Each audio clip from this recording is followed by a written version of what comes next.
Hi,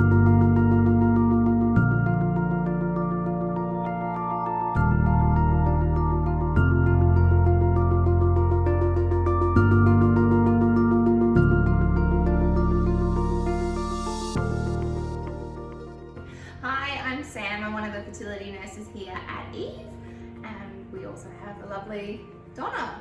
Hello, I'm Donna. I'm the developer of the Conceiving Mind program, and I'm also a midwife and a fertility counsellor. We know that we can't 100% protect our fertility. Females are born with a finite amount of eggs.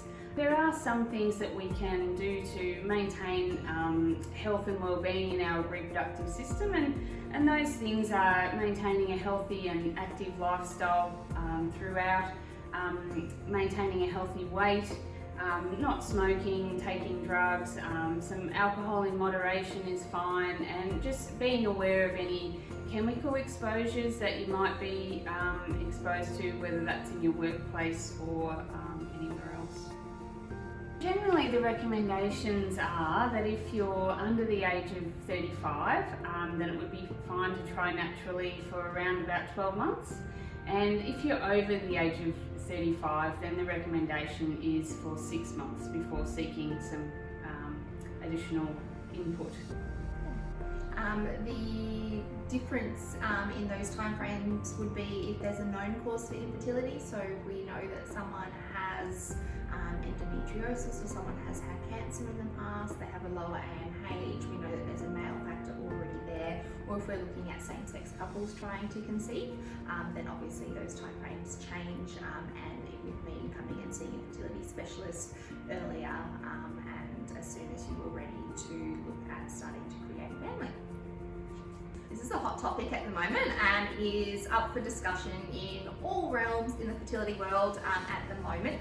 There really is no perfect age to freeze eggs. It really does depend on why we're looking at freezing eggs. So someone that knows that they have a low ovarian reserve, whether that is just something that has been picked up consequently from another examination, or whether it's looking at fertility preservation for cancer treatment, then we would obviously look at freezing eggs from a time in which someone was in that puberty kind of bracket through to their mid-30s, even further sometimes with fertility preservation for cancer reasons. However, when we're looking at it from a social perspective, there's a lot of debate about what the right age is. However, what we recommend in most cases is in your 30s up until 35, so early 30s to 35 is the optimal age, and probably where people are more likely to come back and use those eggs. Anywhere after 35, we know that the success rate of those eggs thawing out to be used decreases, and over the age of 38, we know that there's very limited use of those eggs to conceive and have a live birth later on down the track. Any earlier than your 30s, and chances are you're probably going to meet the person that you want to have babies with and not end up using those eggs. So not a supplement protocol per se, definitely folic acid is recommended for anyone trying to conceive or thinking about trying to conceive, because we know that that is the building block and the foundation of the neural tube when we're looking at the fetal growth. With regards to questions that we have had a question specifically related to methylfolate and whether it's good to take. Now, methylfolate or folinic acid may be of benefit to those patients who have a known mutation of the MTHFR gene, but it's no more beneficial than increasing the dose of folic acid up to your 5 milligrams, which is a supplement called Megafol, as opposed to the 0.5 milligrams that's in most pregnancy or preconception supplements.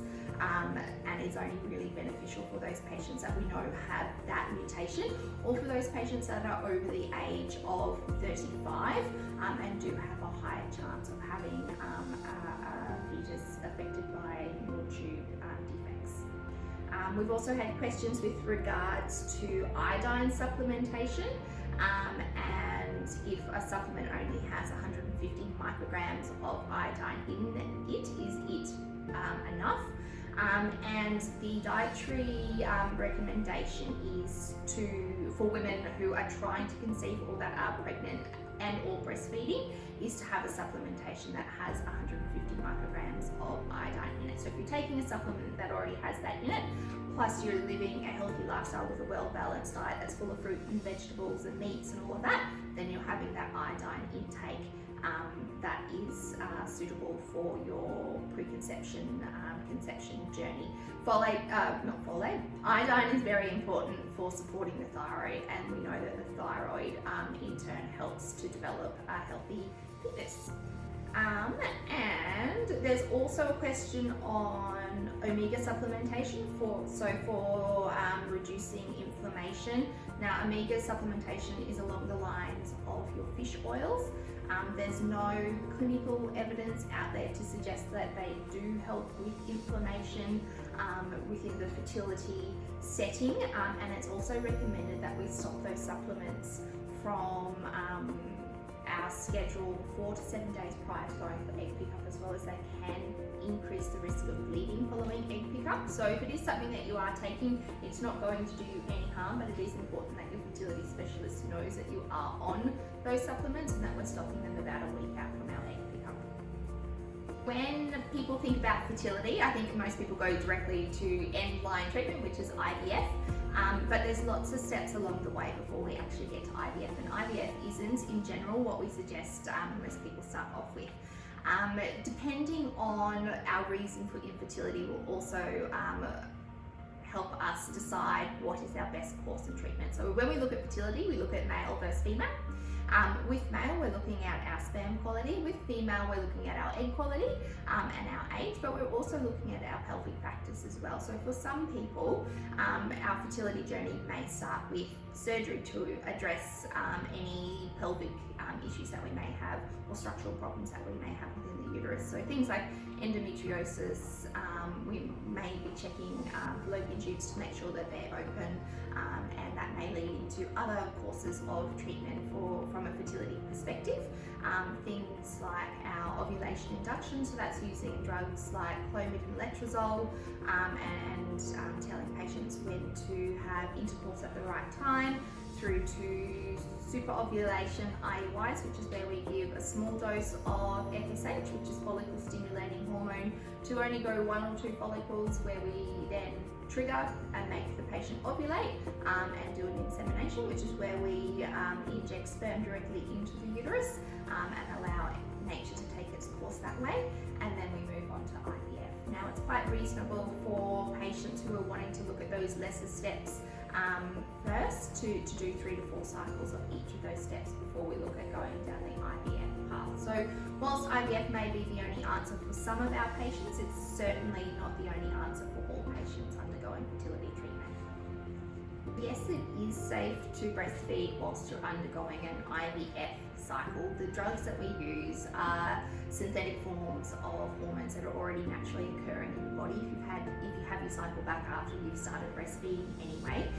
However, we know that when we stimulate your ovaries, we produce estrogen. High estrogen levels can change the taste in breast milk, and so some babies do self-wean from feeding because of that change in breastfeeding. The same way that babies would sometimes self-wean if mum's naturally pregnant, and just the changes in the hormones there. So yes, it's safe to do, however, it may not be the right time depending on bub's age. And I think Donna will touch on that a little. So depending on your personal situation, it's really important to work out, certainly consult from the beginning with your fertility specialist around just the needs of yourself, your specific situation, and why you're having the fertility treatment in the first place. And we know that breastfeeding can impact ovulation, so it is about working with your doctor. And also it is a personal choice for you, like what are your personal needs, and what are the nutritional and immunological and emotional benefits for your baby as well. It really is a personal choice around working together with your fertility specialist and their team around what your needs are and what the benefits for you and the baby are moving forward. Infertility and fertility treatment has a big impact on people's mental and emotional health, and it's probably mostly due to the uncertainty of treatment. We know that it comes with no guarantees, and that can really lead to a lot of emotional distress with that uncertainty. It can lead into impacting on people's social lives, work life, family life, and even within the couple themselves. So it's really about nurturing that emotional side of yourself, and sometimes building up a bit of an emotional bank account, so nurturing that emotional bank account before you start your cycle and during your cycle, and afterwards, regardless of the outcome, and have a bit of a plan up front with your partner if you have one, and even in your own mind around what are your limits going to be, or potentially what will you do if this next cycle doesn't work. I think that's really important. I think a lot of people have this misconception that they come to see a fertility specialist and they're going to do IVF and we're going to get pregnant straight away. And unfortunately for most patients, that's just not the reality. It is quite a long, grueling roller coaster of a journey. And I think a lot of people and couples aren't aware of that, or they think that, oh, that's not going to happen to me. And so I think, like Donna said, it's about preparing yourselves emotionally before you start the cycle and having those hard conversations about, okay, where do we stop, where do we take a break, how long do we keep going for? But also once you're in treatment, having that time out from treatment. Being a fertility patient per se doesn't define who you are as a couple. It's one aspect of your journey to parenthood, but it isn't who you are. And so I think taking the time out as a couple to be able to go and enjoy each other still outside of this journey that you're in, because it does become quite all-consuming. And also, I think breaking down the taboo that people seem to have around discussing fertility issues with friends and workplaces and colleagues. Whilst it is a very sensitive topic, it is a topic that needs a lot of support from many different outside areas, not just inside the couple and the treating team. So I think it's really important to look at those aspects as well, and also to look at your financial life outside of your fertility journey as well. It's all well and good to throw a whole heap of money into having a baby, but we need to have a happy couple at the end of the day to be able to raise that baby in the family that you dreamed of at the beginning of your journey. So I think, yes, it does have a big impact on people's mental health, but from a lot of it, it's not from the drug side effects that people tend to put on the forums about how horrible they're feeling. Yes, we know that progesterone in a cycle can exacerbate your PMS signs and symptoms, but it's more the lifespan, I guess, of the fertility journey that we tend to see cracks starting to form in people's mental health. And I think being very open and honest with your treating team as well, because there are certainly resources that we can put out and put you in the right direction and in touch of as well during the journey. And I think just as that's really good points, Sam, I think it's also important to know that it's okay to feel overwhelmed and frightened and all the feelings that you feel. No one's expecting you to skip through treatment with a smile on your face. It's a really grueling, challenging experience, and it's probably one of the most difficult things as a couple that you can go through. So it's really normal to feel that way. It's just about having some resources around you.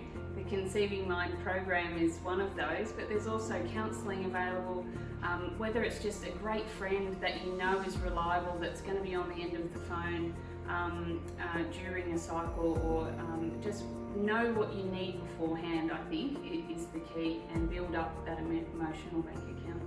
And I also think society today, we have this idea that we have to be perfect and we can't have any problems with us and all of that. So I think breaking down those stereotypes and allowing ourselves to actually be human and understand that sometimes life doesn't go the way that we want it to, and that's okay. And just because you're having problems conceiving doesn't mean that your life is any less than the person who lives next door or your best friend. It's a topic that people don't talk about, and like Donna said earlier in the chat, it does affect at least 1 in 4 couples. So whilst you may feel very alone, there's lots of people in that same situation, and you'd be surprised when people actually do start to open up to friends and family about what they're going through, the level of support that those people can provide you. I have such sympathy for people that have miscarriages and failed cycles. I know exactly what that's like, and it's probably the most hardest thing to do because you're kind of needing to expect the worst but hope for the best, and like it's just such a contrary thing to do. So first of all, my heart goes out to you, and I'm sorry that you're having to go through that if you are. But there are ways to get through it, and you know, I think it's just, again, I mentioned in one of our other questions that having a plan before you start your cycle is a really good idea around things that you can do, really having a good think about what makes you feel good, so, and then implementing those in, kind of even scheduling them in, and so that you know what to expect in the lead up to your cycle, during your cycle. You've got some plans, some tools, some strategies to use throughout your cycle. And then there's other practical things that you can put in place, like if you know that you've got your cycle coming up, are there other things outside of your cycle that you can reduce the busyness of? So whether that's work deadlines or people that trigger you, can you avoid them during that particularly vulnerable time, so that you know you're going into this cycle with less distractions that adds to your stress. I think it's also important for patients to acknowledge their grief, whether that's the grief of a failed cycle or whether that's the grief of a miscarriage. Allow yourself to grieve, allow yourself to take that time between cycles, between losses, to regroup, to reconnect with your partner, to discuss it with your treating team, any concerns that you may have, any fears, any anxieties that you may have as well with your treating team. It may be that we suggest that we refer you on to a counsellor or a psychologist to help with coping mechanisms before we come into the next cycle. It may be that we suggest that we take a break to allow you to regroup as a couple or by yourself if you're going on this journey on your own. But I also think too, talking about it with people that are close to you, your support network, breaking down that stigma of loss, whether it is a failed cycle or whether it is a miscarriage, it's still a loss, and opening up that discussion, opening up those doors and pathways to discuss, because it's not something that you have to just deal with because you're in a fertility cycle or on a fertility journey. It's real, it's all-consuming, and whilst people go, it's okay, we know that we can get you pregnant, or it's okay, you've got 4 more embryos, it doesn't take away from that loss that you've just experienced. So I think allowing yourself to feel that and not feeling that you have to jump into the next cycle. For some patients, moving straight into another cycle once everything is settled is what they need to do. For other patients though, or for the couple as a whole, that may not be the best course of action. Yeah, they're really good points, Sam. I think also it's about facing that question, what if this next cycle doesn't work, or what if I miscarried again? As difficult as that is, but sometimes by actually facing it, it reduces the impact that question has over you, that fear that it can, the hold that it has over you. So by actually facing that question and actually thinking about what you might do in the shorter term and as well as the longer term if that cycle doesn't work or you do miscarry. So the shorter term things are, what could you do immediately afterwards, whether that's a friend, a movie, wine, something that brings you together as a couple. And maybe the longer term plan B might be to have a break from treatment for an extended period of time, or is it another cycle straight after, or is it another path towards parenthood? It's just not saying that you're going to implement any of those things, it's just about thinking about it so that that question doesn't have such a massive impact on you. I think it's also really important to also point out that that next cycle may be that cycle that gives us the joy and the pregnancy that we're after, and to actually allow yourself to be able to enjoy that and be happy and feel all of those emotions. And those emotions will be those of joy and happiness, but they'll also be grief for that pregnancy that you lost beforehand, or the embryos that you lost to get to this point as well. And it's allowing yourself to feel all of those emotions and to accept that this is the journey that you're on. And to not take away from those other cycles, but also to enjoy where you are with the successful side of things as well. Yeah, and again, it's about building up your emotional bank account before your cycle and during it, so that regardless of the outcome, because if you become pregnant, we know that as joyful as that is, there's still going, especially when there's been loss before, or if you've had treatment, or if you've had fertility treatment, you then start to focus on fear of losing that baby. So it's about what are some strategies and tools that you can put into place before, during and after your cycle, regardless of the outcome, that is just going to keep you on that sort of even keel. And again, the Conceiving Mind program has a couple of modules, one being a negative pregnancy test, another being miscarriage, and another being early pregnancy. So these are things that, you know, can be your friend before, during and after your cycle. But there's many things that you can do other than programs like that. There's yoga, there's all sorts of different things that can keep you calm and balanced for that time. Okay, so that's it for today's questions. We've had a really good time answering everyone's questions. If there is anything that we haven't covered off, please feel free to send those questions through, and we'll answer them in another session. But from us here at Eve, all the best on your journeys. Please say hello, come up and ask any questions along the way. If you are in clinic and you see me walking around, it's usually at 6 o'clock in the morning. It's been great being here at Eve Health and catching up with lovely Sam. We've had a great day. Thanks so much for asking your questions, because I know it's not easy to put yourself out there and ask a question, but yeah, if there's anything you feel we could elaborate on or answer any different questions, certainly feel free to ask, and certainly have a look at the Conceiving Minds website if you want to have a look at the program. Eve Health are receiving a 30% discount for their patients, so yeah, jump on and have a look, and I'm here for any support throughout that.